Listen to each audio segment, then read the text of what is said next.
Hello, Gene Schwimmer here. Welcome to today's vlog. Today I want to give my answer to a very simple question. We have three front runners for the Democratic nomination of the candidate to run against Donald Trump in 2020.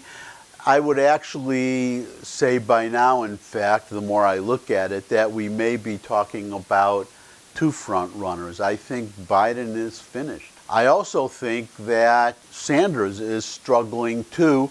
That leaves Warren. So more and more it looks like whatever I think, whatever my opinion is, that Elizabeth Warren is going to be the candidate facing Trump in 2020. So I hope that Donald Trump and the Republicans will take the advice that I gave yesterday, which is on, well, Elizabeth Warren just came out today with a new education plan that's going to add more billions in costs to the plans that she's already proposed.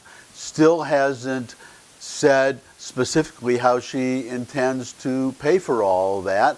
More important, she hasn't said yes or no whether she would raise taxes on the middle class. I had suggested yesterday that it was useless to keep asking that question, to ask her to say yes or no whether she would raise taxes, because she just evades the question. She says, I'll save you money in the long run, all comes out in the wash. Well, she means that, I think she means that she thinks her plans are going to save so much money despite all the costs. Remember that the health care plan is the only one that she's saying will save money. I don't see how the education plan, how forgiving all student debt, saves money. So she's got a big problem there, and she should be attacked on that. She should, getting back to the middle class taxes, as I said yesterday, instead of asking her whether she would have to raise taxes on the middle class, just say flat out, you're going to have to raise taxes on the middle class. If I'm wrong, just say so. And if she doesn't say no, then the obvious answer is yes, and she just doesn't want to say it. But the bigger question is, even though she looks like the front runner, I think it's still relevant to ask and answer the question of which of the front-running candidates would be the best for Trump to face. I have a unique answer. I think this is better. I think that it doesn't matter which candidate it is. You can see how much money Trump is raising, the support that he's getting. I think it will be very hard for him to be beaten. So who is the best candidate from the Republican standpoint to face Trump? As I was saying, it doesn't matter who the candidate is. To me, what I would prefer, what I would love to see, what I would hope to see would be a brokered convention. A brokered convention where one candidate wins some primaries, another Democratic candidate wins some other primaries, and nobody has enough delegates to be automatically chosen at the convention. Then you have what's called, in case you don't know, a brokered convention, where you have to go back to the old-fashioned way of the smoke-filled room, though there will probably be a no-smoking room. Maybe it'll be a vaping-filled room. Or, well, it's our Democratic friends. It could be a marijuana smoke-filled room.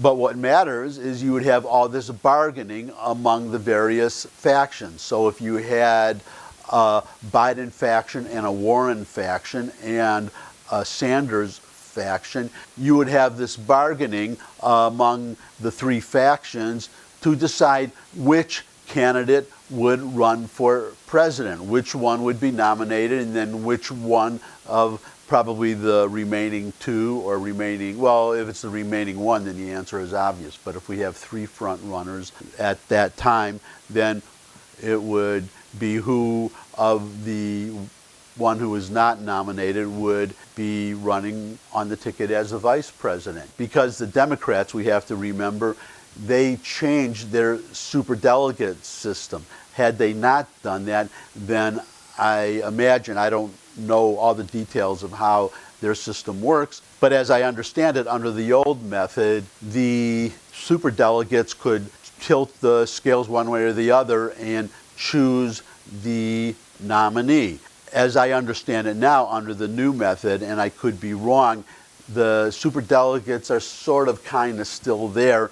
They are not there on the first ballot. So if one of the Democratic candidates has enough delegates to be nominated on the first ballot, then that candidate would be nominated. This is what Sanders was complaining about in 2016 under the old system, where I won't go back and do a count, but as I seem to remember, Sanders had or would have had enough delegates, regular delegates, to be nominated. But the superdelegates wanted Hillary Clinton, so they chose Hillary Clinton, and Sanders felt cheated. That's why they changed their superdelegate system. As I understand it now, the superdelegates would have to sit out the first ballot, but could come in on the second ballot. At that point, I don't know how it works, whether they would have the power to choose the candidate of the 2 or 3 competing candidates in a brokered convention. Obviously, I'm hoping that they can't. I hope they have to hold ballot after ballot after ballot to choose a nominee, and that whoever's candidate is not chosen, that those people will, those voters will stay home on election day, making it easier for Trump to win. That's what I want. No particular candidate. I just want chaos. That's basically what I want. Chaos in the Democratic Party, acrimony, arguing, multiple ballots, a brokered convention. And the only other thing I want is for all of you to come back and see me again. So thumbs up if you like this video. Share it with anybody you think would like it too. If you have any comments, put them in the comments section. Subscribe. Encourage others to subscribe. And as I said a moment ago, come back and see me again, because I would look forward to seeing, well, I will look forward to seeing all of you again. And until I do, bye.